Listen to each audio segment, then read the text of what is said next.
Все, поїхали. Доброго вечора. Сьогодні понеділок, 8 вечора, як завжди, у цей час ми з Вадимом Хамахою.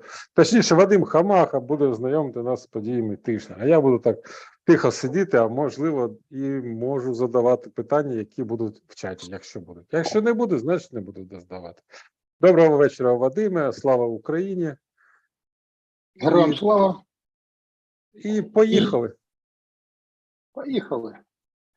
Що такий тиждень був досить, ну я б сказав, такий,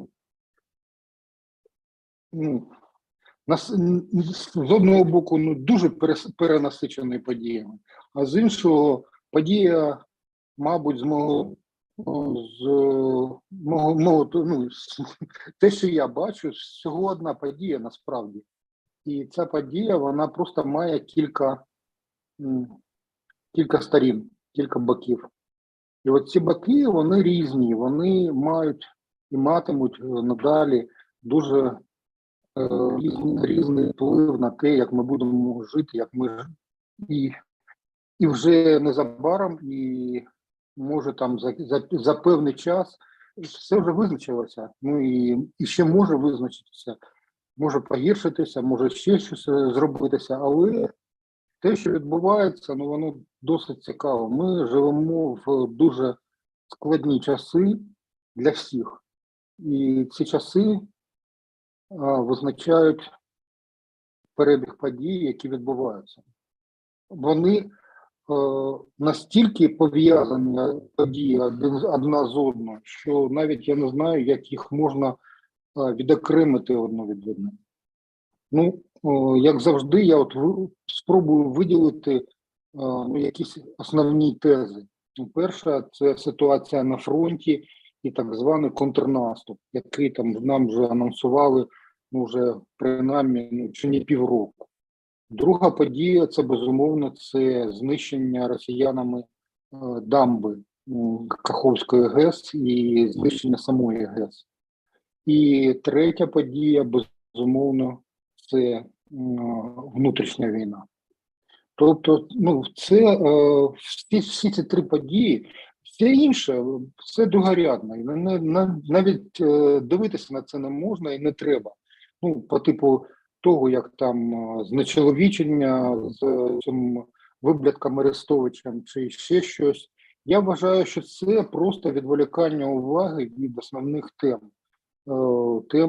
порядку денного того, що відбувається зараз. І перше, безумовно, я спочатку хотів розпочати з підриву дамби, а потім все ж таки я вирішив починати з фронту. Чому з фронту? Тому що цей фронт, він фактично визначив наступний крок – це підрив дамби. І чому я так вважаю? Тому що зараз на фронті відбуваються певні події, які довго очікувало російське командування і російське керівництво. І вони до цього готувалися дуже довго. Дуже, я б так сказав, прискіпливо вони придивлялися до різних варіантів українського наступу. По-перше, я хочу сказати, що те, що наразі відбувається в Запорізькій області і на заході Донецька, це не є наступом. В тому сенсі, який в нього закладують так звані воєнні експерти. Це частка воєнної кампанії літньої. І я вважаю, що на це треба дивитися саме так. Чому так? Тому що кампанія – це сукупність різних напрямів. І не тільки воєнних, а й розвідувальних, і контррозвідувальних, і політичних, і всіх інших. І коли нам влада розповідала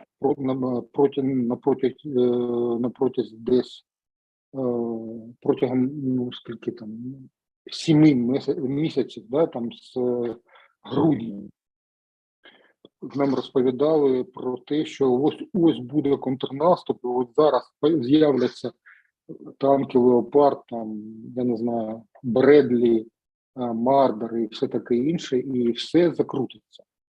І от ось ми розпочнемо цей наступ, і вже ми готові, і вже ось наступ.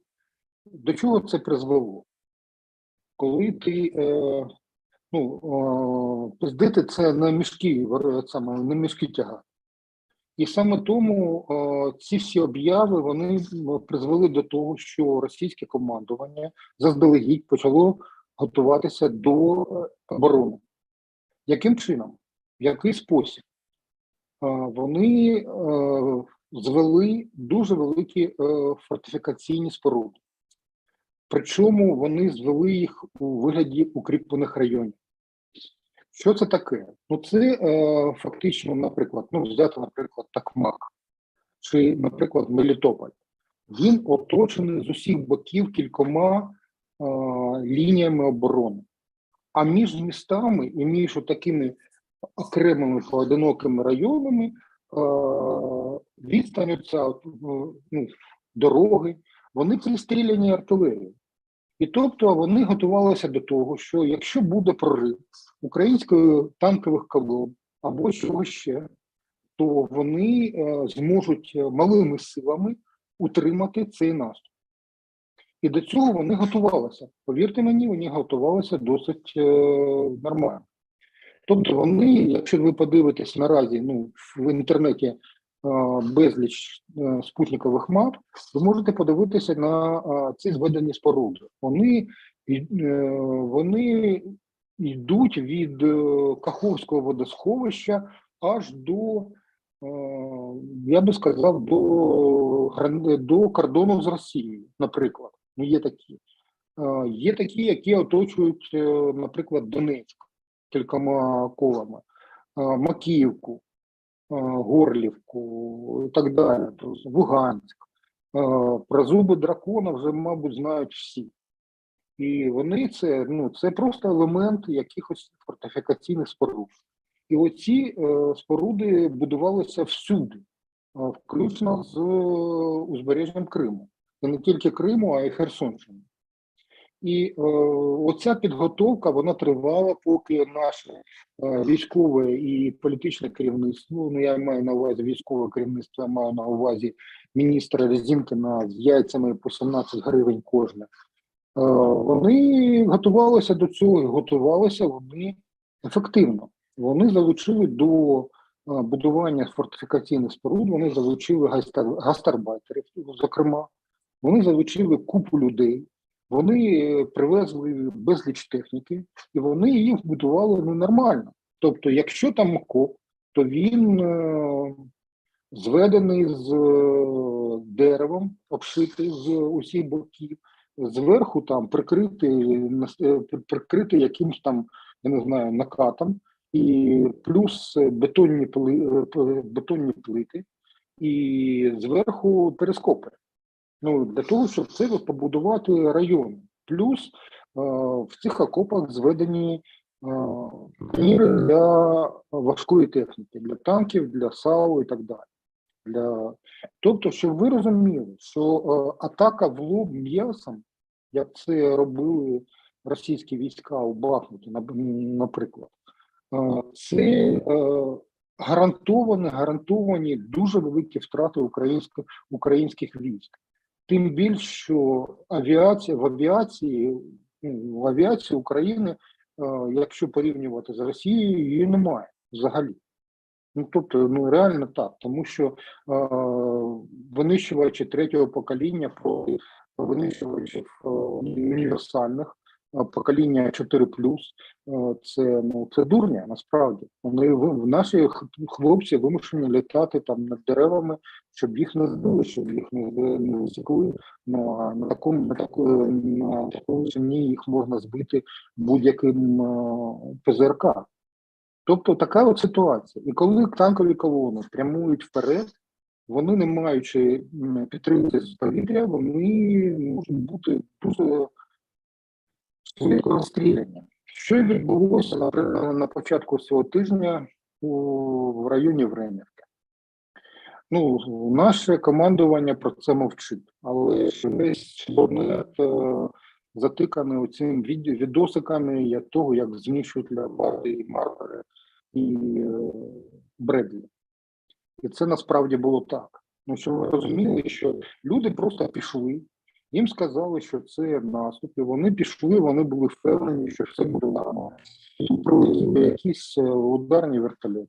І розстріляли їх птурами з відстані 2-3 кілометри. Тобто про цей наступ вони вже знали.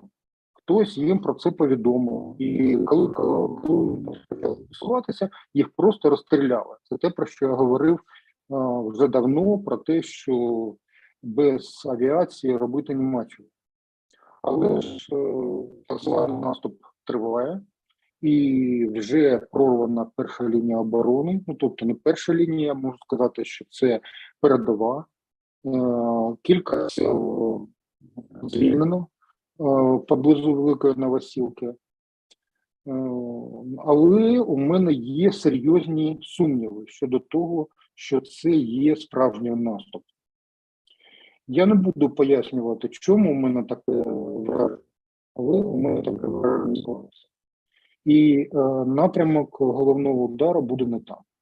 Чому так? Тому що всі основні сили бронетанкові і важкої техніки, вони все ще в резерві. І їх можна вкинути в будь-який момент. Тобто я досі вважаю, що це те, що відбувається в Запорізькій, на сході Запорізької, на перетині кордону, адміністративного кордону Запорізької і Донецької областей, є певною пробою. І ті втрати, які ми наразі несемо, вони є технологічними, я би так сказав. Це звучить досить цинічно, але це так і є. Тобто командування промацує певні напрямки і намагається, це з мого боку, з моїми очима. Те, що я бачу, я ще раз хочу це підкреслити і наголосити на цьому, що це моє бачення. Я щодня аналізую дуже багато інформації, і інформації з того боку теж. Я можу сказати, що там не дуже дурні люди сидять. Тобто те, що нам розповідають пропагандонські канали українські, це не має тільки один з боків великої проблеми. Справді проблема дуже велика. І з того боку теж вчаться воювати. І вчаться вони досить ефективно. Тому я хочу сказати, що те, що відбувається зараз, це просто частка кампанії. І як вона буде розвиватися далі, не знає ніхто. Я думаю, що і вважаю, що навіть вище військове командування Шаптала і Залужний поки ще не знають, куди буде спрямовано напрям головного удару. Я так вважаю. Може, я не правий. Я не можу там сказати, я не працюю, я не співробітник, я не офіцер Генерального штабу. Але те, що я бачу, я сказав. Тобто може бути, що це буде допоміжним ударом для того, щоб сконцентрувати там всі резерви, а потім завдати удару на тому напрямку, на якому з якого резерву буде відтяг. І такі напрями я бачу зараз. Я не буду говорити де, я не буду говорити як, тому що це дурня, але я такі напрями бачу. Я вважаю, не тільки я, до речі, це бачу, а бачать і наші супротивники теж. І вони теж очікують на певні кроки. Тобто кампанія легкою не буде. І ось про звільнення територій говорити не можна.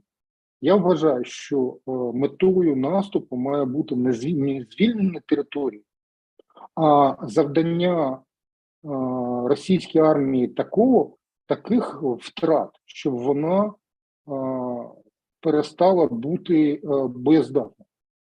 Тобто, якщо унаслідок літньої кампанії буде, наприклад, знищено 2 чи 3 армії російських, а при цьому буде просування там на 20 кілометрів, ну, це буде добре. Я так вважаю. Тому що наступний крок буде вже більш потужним і більш акцентованим. І це зробити, як на мене, без далекобійних систем і без авіації вкрай складно і коштуватиме тисяч українських життів. Те, що сказав, те й сказав. Нічого іншого я не можу сказати. Далі, про Бахмут. Цього тижня було кілька повідомлень від прес-статутки Міністерства оборони, прес-статутки Резнікова, Маляр. Це та курва, яка фактично викликала дружній вогонь на початку війни своїми повідомленнями дебільними. І ця курва наразі щось коментує. Вона коментує щодня. Я вважаю, що її взагалі не тищує, треба її там, я не знаю, розстріляти за тих людей, які загинули завдяки їй і Арестовичу. Їх треба просто розстріляти. Це моє власне бачення. Тому що цим людям не те, що їм можна коментувати, їх взагалі не можна підпускати до чого, що пов'язано з фронтом. Але ж вони коментують. Ну, є така робота язиком ляпати. І ось вони ляпають. От минулого тижня, ну реально те, що відбулося, наше трохи просунулося на північ від Бахмуту, десь до кілометр-півтора, ну, плюс-мінус, там десь щось можна сказати, але десь кілометр-півтора. І якщо подивитися на те, що звідти вийшли вагнери, то регулярні російські війська, вони все ж таки, ну, вони не такі завзяті. І вони все ж таки відсуваються потроху назад. Я хочу ще одну річ, таку цікаву, таку от, поставити таку галку. Коли я говорю про Бахмут, вони таки Бахмут не взяли. Як свого часу нацисти не взяли і Сталінград. Тобто залишилося там ну, кілька домів, кілька будинків, але вони є. Їх тримає українські війська. І тобто, ну, говорити про остаточне захоплення Бахмута не можна. Ну, тобто, вони його контролюють, але маленьку частину. От той самий Сталінград. І коли я говорю про напрямки інших ударів, вони можуть бути будь-де. Ну і коли відвели вагнерівців, я вважаю, що це суттєве послаблення цієї ділянки фронту. Тому що ті підрозділи, які повітряних десантників, які там наразі замінили ці найманці Вагнера, вони все ж таки мають вже 5-й чи 6-й особовий склад. Тобто це не кадрові підрозділи, хоча вони вчаться, безумовно. Плюс там є певні підрозділи так званої армії ЛНР. І ну, можна подивитися, мапа більш-менш адекватна у Deep State. Ну, саме там, я хочу так наголосити, зараз. І ви можете подивитися, які там саме підрозділи там стоять.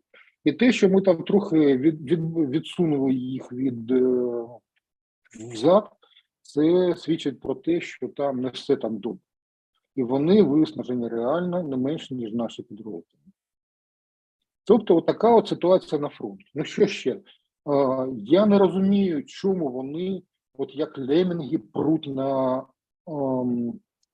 Мар'їнку. Я розумію, чому, але те, що вони не можуть її захопити, Мар'їнку, оце містечко, менш ніж 10 тисяч людей, там, де мешкало, і вони не можуть його захопити, ну, насправді, там, з 14-го року, а взагалі постійний штурм триває з травня минулого року. Тобто, ну, понад рік щодня триває штурм Мар'їнки. Для чого це? Ну, по-перше, відсунути від Донецька, щоб нічого там не чіпляло. Ну так, це суто принципова річ. А по-друге, це поруч розташована теплова електростанція ДТЕК, і знищення або захоплення цієї станції знеструмить значну частину контрольованої Україною території. Тому напрямки. Ну, плюс Авдіївка. Авдіївку вже, мабуть, ну, щось там ще залишилося, але таке вже. Ще люди там живуть. Ну, як принаймні живуть досі і в Северодонецьку, там, і в Бахмуті. Ну, я не знаю, як там люди живуть, але вони там живуть. І от така ж сама ситуація і в Авдіївці, і в Красногорівці. Красногорівка не та, яка біля Авдіївки, а та, яка біля Донецьку, яку там намагалися кілька разів врати, теж від Донецька 2 кілометри, але вони так і не взяли. Ну, тобто нормально збудована оборона. Ось ситуація на фронті. Ну, були ще бойові зіткнення в районі, в напрямку на Куп'янськ, були трохи бойових зіткнень в районі Кремінної, на північ від автошляху Лисичанськ-Бахмут, але вони не мали успіху жодного з цих напрямків. Ну, ще одна річ, яка була досить така показова, це влучення двічі в аміакопровід поблизу Куп'янська, в Максютівці, станція прокачування, помпова станція. Так ось там, ну, певна частка отруєних цих аміаку, вона вийшла в повітря, але вона була невеликою, тому що аміакопровід був не під тиском. І тому там нічого такого не трапилося. Але от уявіть собі, якщо б там був аміак, на прокачуванні якого наполягає Росія, ви маєте зрозуміти, що там от вся ця територія була б отруєна аміаком. І якщо влучання, наприклад, в якоїсь там ракети, наприклад, там, ну, з ядерною боєголовкою, а може там з великим вибуховою боєголовкою, там Х-55, наприклад. Я не говорю про Х-101, про Х-55. І, наприклад, вона влучає в аміакопровід десь в Дніпропетровській області. От уявіть собі таку ситуацію. Або на Одещині. І все, друзі, все. І от все навколо все вже нічого не буде. І нам це нав'язують, щоб ми відновили прокачування аміаку. Заради того, щоб нас поставити ще раз раком і ще одну вразливу річ для нас створити. Щоб ми саме створили її власноруч. І більше, Зеленський сказав, президент наш, що він не проти, якщо там будуть певні умови буде виконано. Наприклад, розширена географію партій, або там ще щось там, наприклад, розширено номенклатуру товарів, які можна постачати цим зерновим так званим коридором. Ну ось це було у понеділок, це влучання і вівторок двічі. І це для мене це ну, такий навіть не дзвіночок, це дзвін великий. По кому дзвінить дзвін? От він дзвінить по тобі. Так ось ситуація от на лінії фронту. Щоб ви розуміли, що от така. І на це завжди треба звертати увагу. Що таке Максютівка? Чому там йдуть такі тривалі бої? От саме тому, що там розташована оця помпова станція аміакопроводу. Ну, просто от назва Максютівка, щоб для вас було зрозуміло. Така ж сама ситуація, ну не така ж сама, а трохи інша, але теж має певні вади, така ситуація навколо Кремінної. От така ж сама ситуація. Чому вони там пруть? Ну от якщо ви там подивитесь, ви побачите безліч речей, на які треба звертати увагу.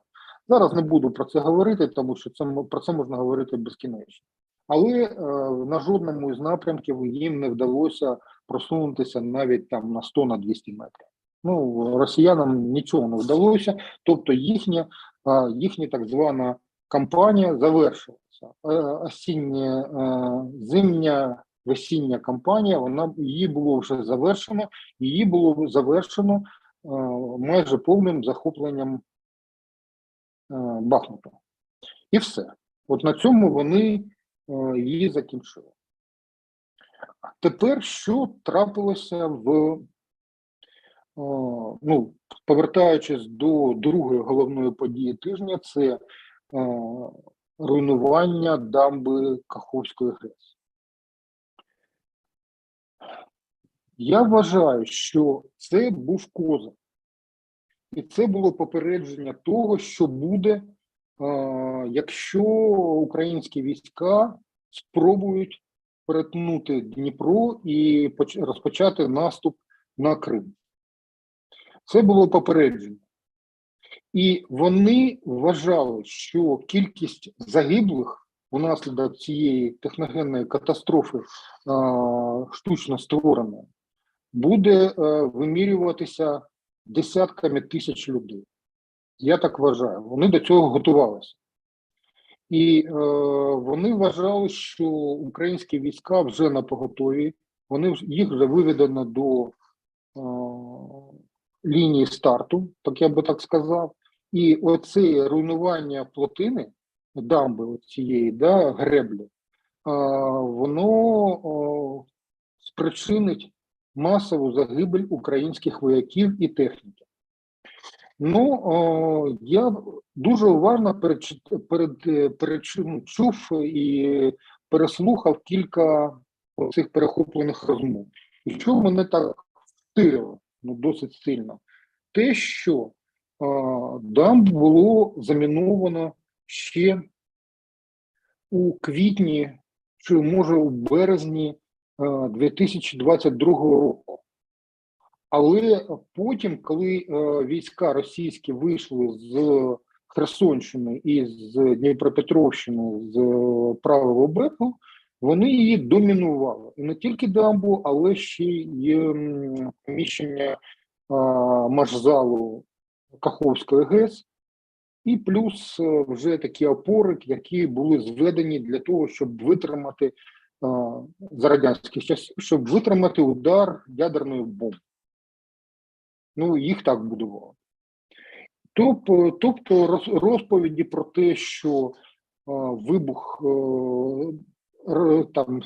руйнування оцієї дамби і ГЕС було спричинено українським обстрілом, це дурно.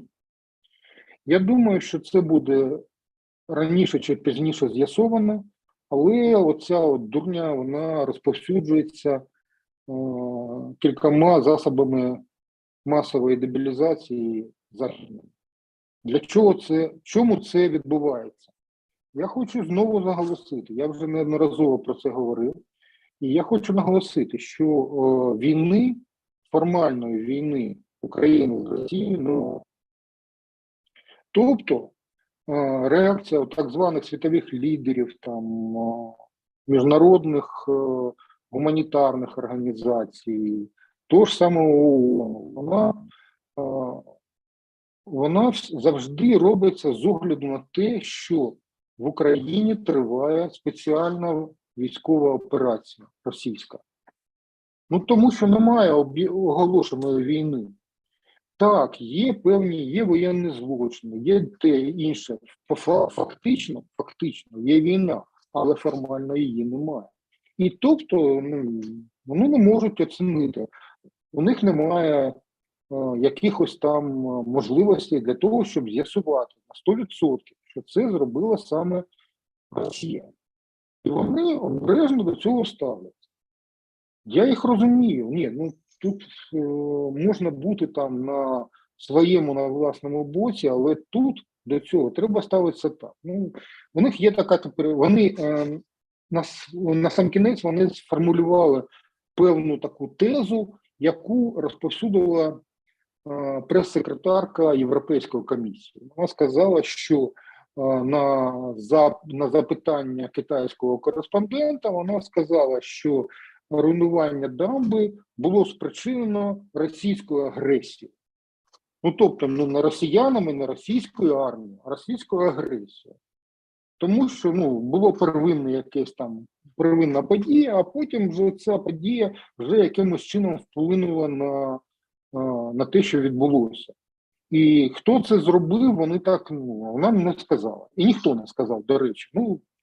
Поки це сказали там одиниці, Трюдо там щось від себе там щось промекав. Там ще хтось там Шольц там теж ще щось промекав. Але ось так напряму сказати, що ось це винна російська армія, яка планувала вбивство десятків тисяч людей за допомогою цієї штучно створеної повені, ніхто з них не сказав. Прямо, безпосередньо, ось так сказав. Тобто ніхто не звинуватив в цьому. В чому? Я ще раз наголошую, тому що між Україною і Росією війни немає. І навіть є Чорноморська зернова ініціатива. Наприклад. За умов війни це було б неможливо. Або прокачування газу до Європи, або прокачування нафти нафтогоном «Дружба». Це було б неможливо, якщо б ми перебували б у стані війни з Росією. А раз немає стану війни, тобто немає всього іншого. І це оця брехня, яка на початку війни була свідомо зроблена заради того, що коли вони зараз там Єрмака, який там на Банковій, вони це зробили штучно. Тому що я хочу ще одну річ сказати. Може хтось не знає, але 24 лютого президент Зеленський вніс до Верховної Ради законопроект про оголошення стану війни. Якщо ви про це не знаєте, то я можу там на запитання, я можу кинути в посилання на веб-архів, де це все є.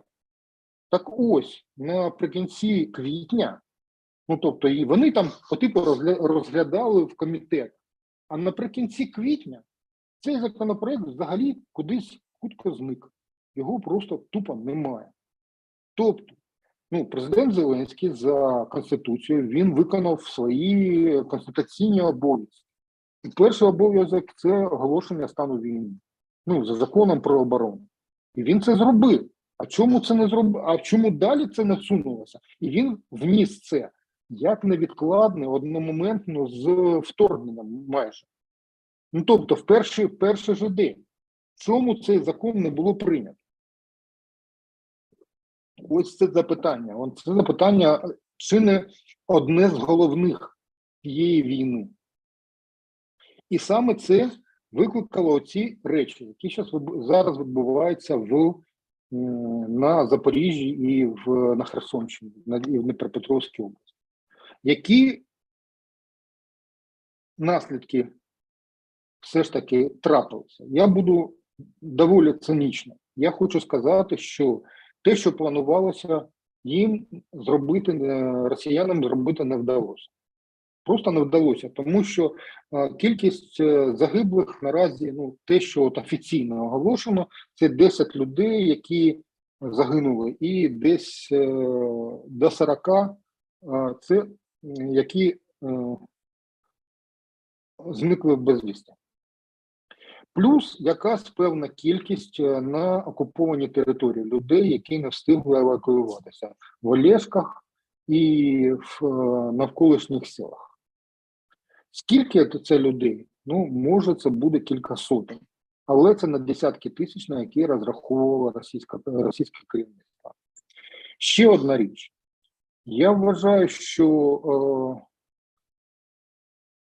повідомлення про те, що це трапилося раптово, тобто вони готувалися підірвати, але підрив відбувся не в той момент, який вони планували. Тобто криві руки детектив.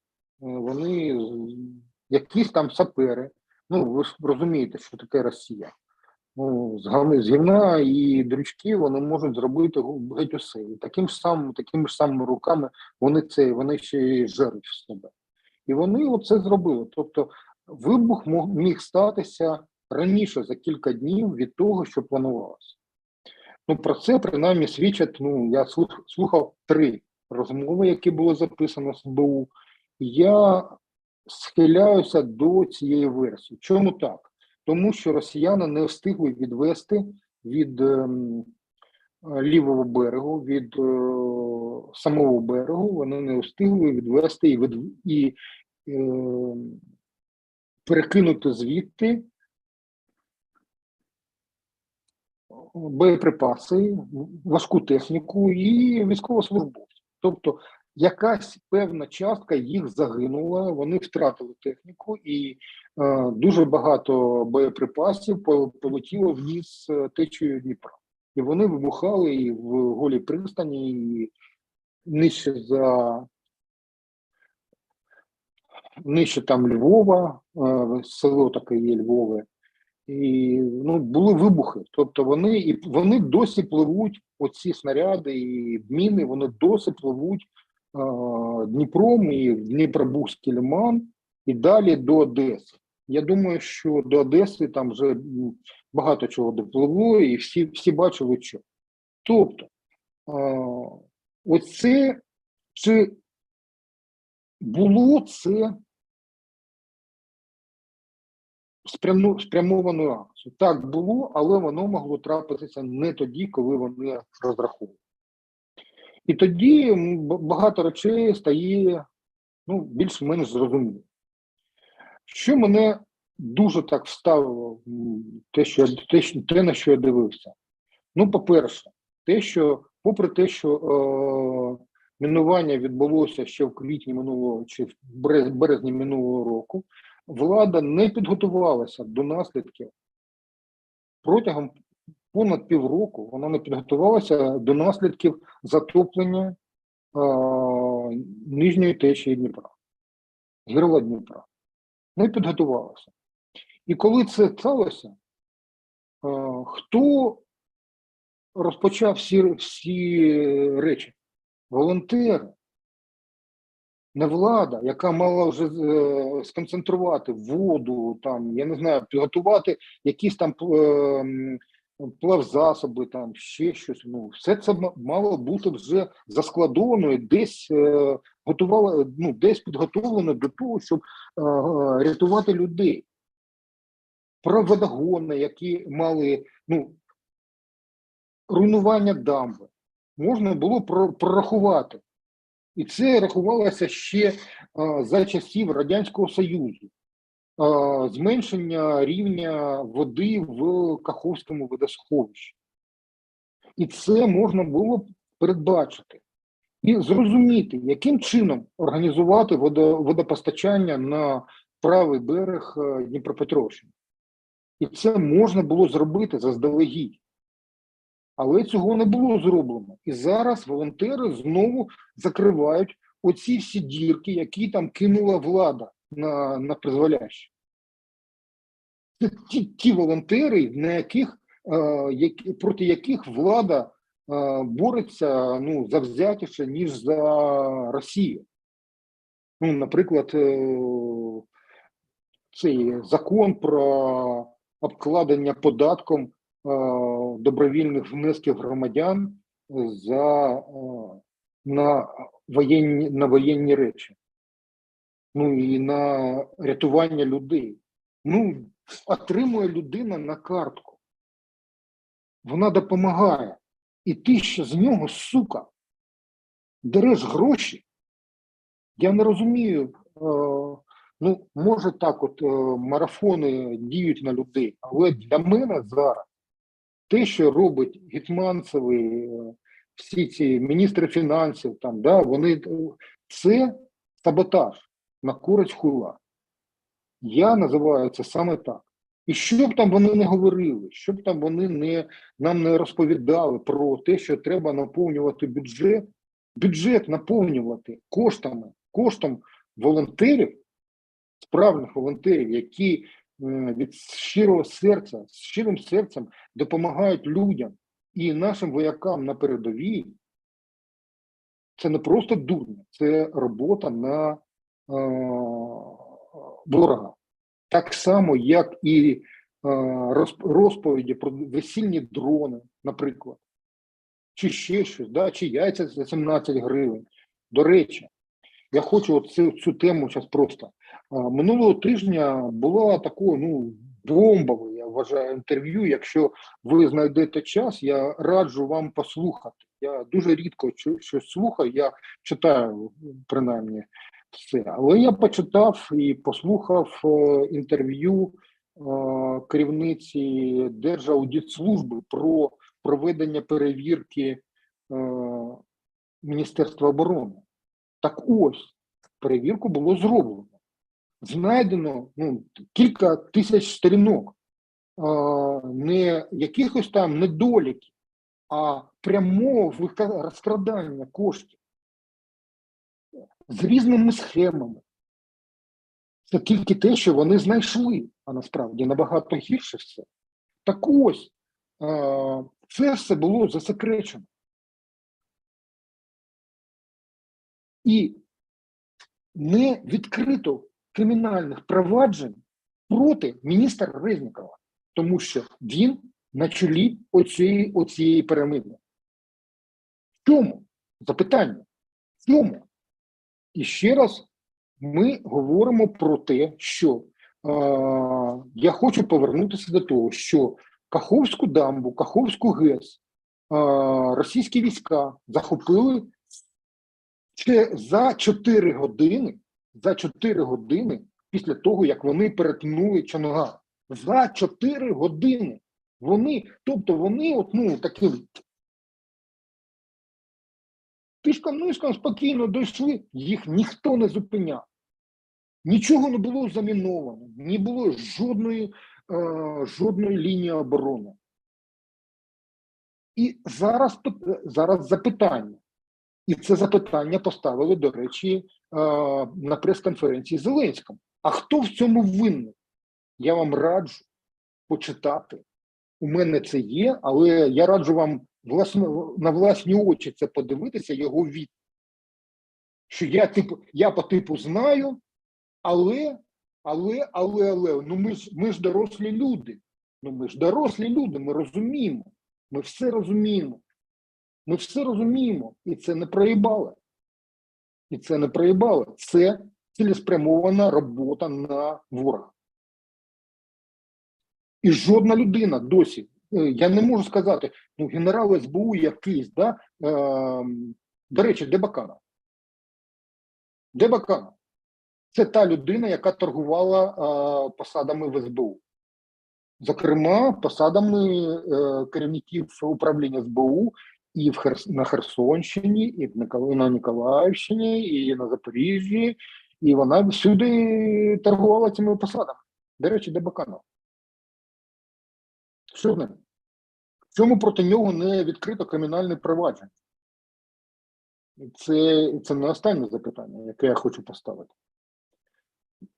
Зараз будуть розповідати, якщо б оці підари не дійшли б до греблі Каховської ГЕС 24 лютого, нічого б не було.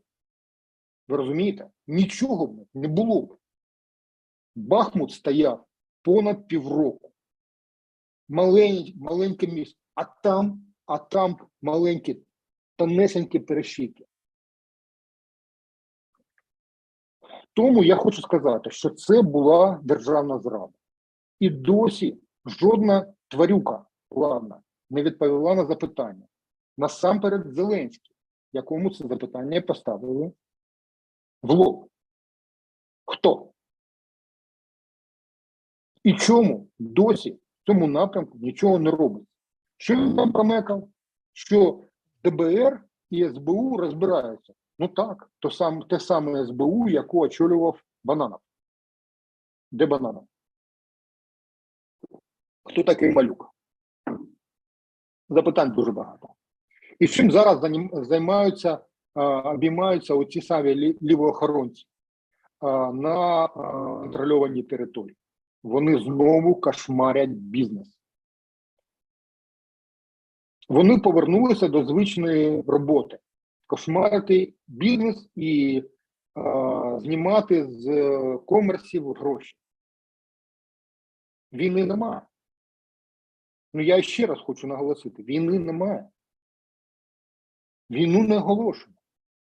Воєнний стан у нас напіввоєнний стан. Ну, якщо ви читаєте закон про оборону, ви дуже багато для себе дізнаєтесь. І про правовий режим воєнного стану. Ви дуже багато про це дізнаєтесь. Я раджу читати документи. Я документи читаю. І раджу вам те ж саме робити. Саме тому я сказав, що от, тепер наслідки, які ми будемо вигрібати десятиріччями. Реально так. Тому що навіть відбудувавши дамбу, греблю Каховської ГЕС, ми не розв'яжемо всіх проблем, які виникли. Тому що, по-перше, ми втратили запаси прісної води, десь, які би забезпечили питною водою все населення землі впродовж 2 років. Я не знаю, як це можна оцінити, але для України це надважка втрата. Далі. Ситуація з Запорізькою АЕС. Запорізька АЕС побудована в такий спосіб, щоб забезпечити її водою для охолодження. Щоб я не говорив.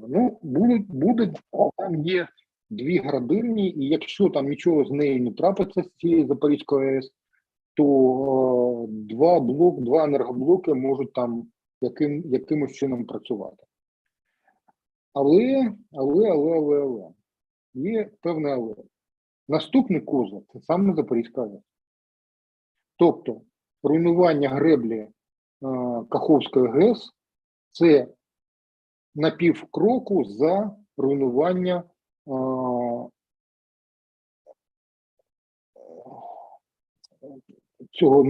руйнування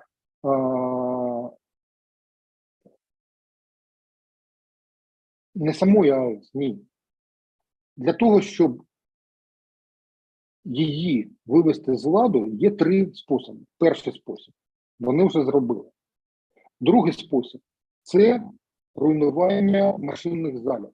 Ну, тобто, не самого реакторного відділення, а машинних залів. Це на рік, на 2, на 3, на 5, на 7 це виведе станцію з ладу, і її відновити буде дуже складно. Реально буде дуже складно відновити, тому що це обладнання, це дуже великі турбіни, які не робляться протягом 2-3 місяців, це роки.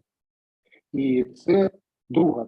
А є ще відпрацьоване ядерне пальне, яке в сховищі перебуває зараз, яке було вивантажено з реакторів, і яке буде вивантажено з 5-го блоку, який наразі виводиться в режим холодного зупинення. І це підрив цього сховища спричинить ядерну катастрофу з розпиленням радіоактивних речовин у повітрі і в воді, принаймні теж, тому що в Дніпро це попаде, безумовно. Ну, тобто ось те, що нас очікує. І чи готові вони до цього кроку після руйнування дамби Каховської ГЕС, ви можете самі для себе на це запитання відповісти. Я думаю, що там немає якихось там запобіжників, вони це зроблять. Якщо це буде потрібно, з їхньої точки зору руйнування там всього навколо, вони це зроблять. Питання – коли? І всі оці розмови там МАГАТЕ і всіх інших про те, що цього не можна робити, що так не можна, і що давайте ми зробимо там якийсь там зону безпеки навколо АЕС. Ну, ви вважаєте, що це на користь бідних, так? Там жебраків. Ну, реально, тобто до цього теж треба готуватися. До цього там, ну не до цього варіанту треба готуватися, тому що це війна. І це просто один, ну, з точки зору того цього виблядка, який сидить у Кремлі, це просто підвищення градусу конфлікту, не війни, конфлікту. Градусу конфлікту. Тобто це поступово таке накачування ситуації. І ця ситуація може раніше чи пізніше вона може вибухнути. В який саме спосіб вони це готують, я не знаю. Але готуватися треба до найгіршого. Ну, тобто вибуху реакторів не буде. Але можна зробити так, що навколо все буде забруднено до такого ступеня, що ми можемо на певний час забути про Запорізьку область, про Дніпропетровську і так далі. Тобто, щоб ви розуміли, це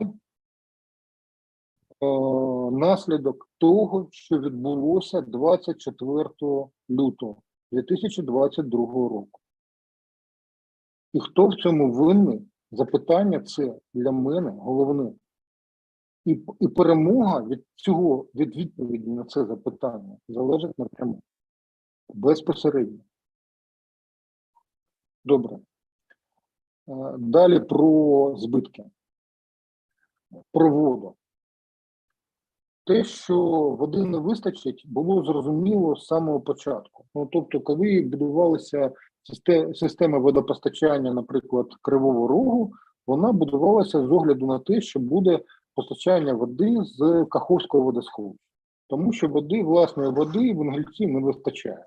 І оце те, що там вони накопичили, певна річ накопичилася, певна частка води накопичилася в Південному водосховищі поблизу Кривого Рогу, це ну, просто затягування на певний час, це фора в часі для того, щоб влада щось зробила, для того, щоб якимось чином налагодити водопостачання. Тому що води в Каховському водосховищі вже майже не залишилося. Ще зараз там вже нижче за 10 метрів, наскільки я знаю, глибини, і це критичний рівень був 14 метрів. Тобто 4 метри нижче, і труби вони просто сухі, вони стоять і немає звідки качати воду. Така ж сама ситуація і в ставку охолоджувача Запорізької АЕС.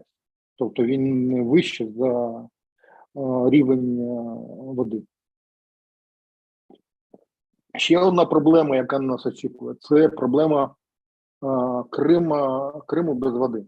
Тому що весь Крим, весь Північний Крим, свого часу, коли Микита Сергійович Хрущов віддав його за класні українські території, да, там Білгородщина, частка Воронезької області, частка Ростовської області, це були українські землі, Курської.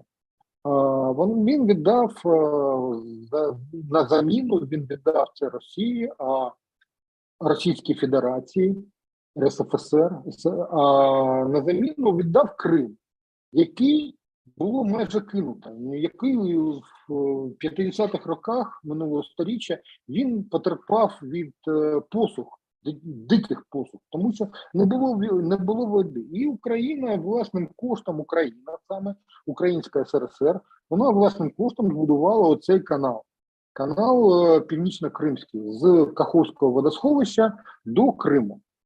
І ось це український Крим. І ми його фактично перетворили на реальну, я не знаю, перлину. Українці перетворили. Тому що поки це було часткою Росії, там було все кинуто на призволяще. А українці це переробили на нормальну територію. Тепер північ Криму без води, і хоча у них вода зараз є, і вони трималися протягом 8 років без води в Північно-Кримському каналі, а зараз вони наповнили водосховища в Криму, і, ну, і води там, ну, цього року було, ну, досить води було. Вони це відновили майже все. Тобто вони можуть триматися там, ну, кілька років спокійно, без, ну, трохи там себе обмежуючи, але не дуже. І плюс на півночі Криму є кримський титан, який у виробництві використовує аміак, той самий аміак. І вибух на підприємстві Кримський титан спричинить, ну, таку ж саму ситуацію, яка б виникла, наприклад, на Дніпропетровщині, якщо б туди влучила ракета Х-55 в аміакопровід. Або в порт Південний, наприклад. Ну, тобто вся Одеса і все інше було б забруднено і отруєно аміаком. І така ж сама ситуація може очікувати північ Криму. Тобто ось така от річ. І ось це все. От я сказав про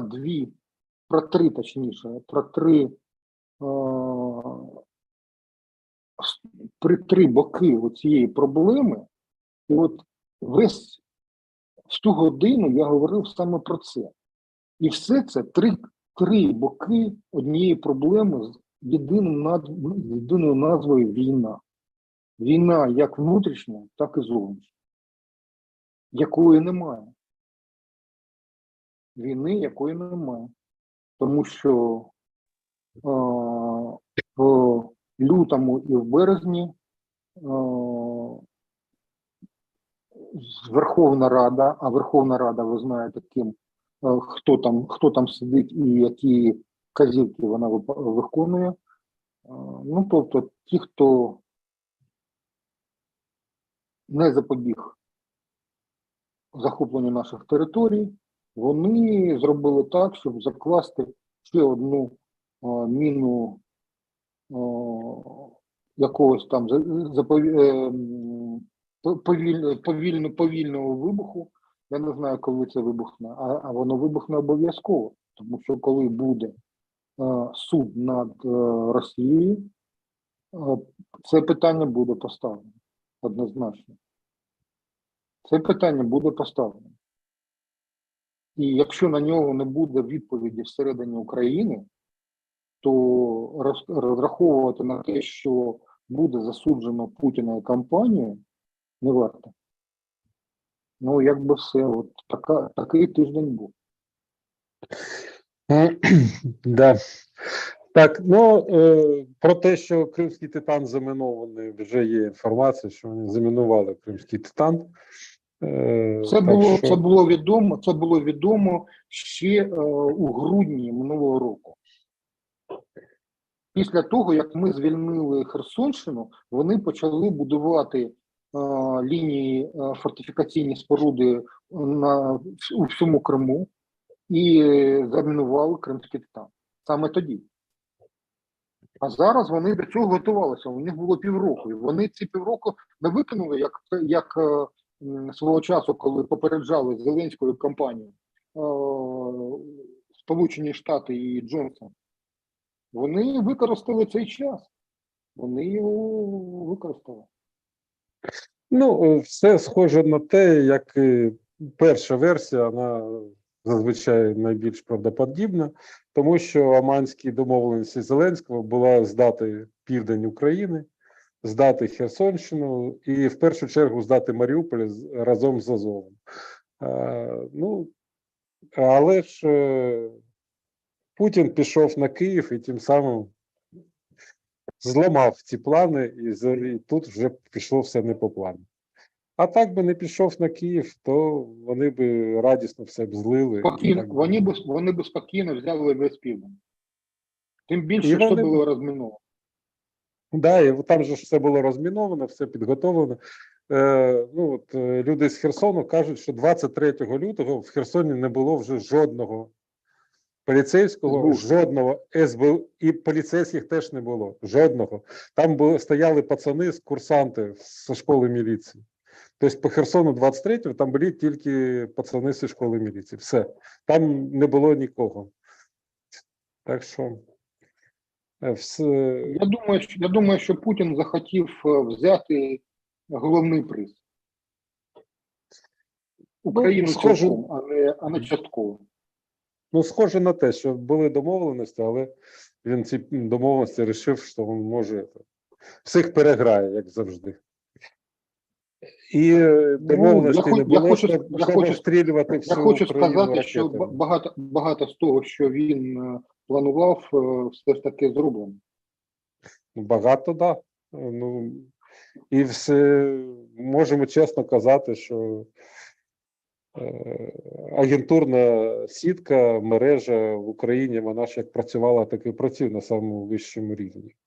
І можемо навіть ткнути Про пальцем. це свідчить знищення, наприклад, пускової установки АРСТ. Наприклад. Ну, там з Айрісті не так все погано, тому що була тільки знищена тільки установка, але сам комплекс залишився цілим.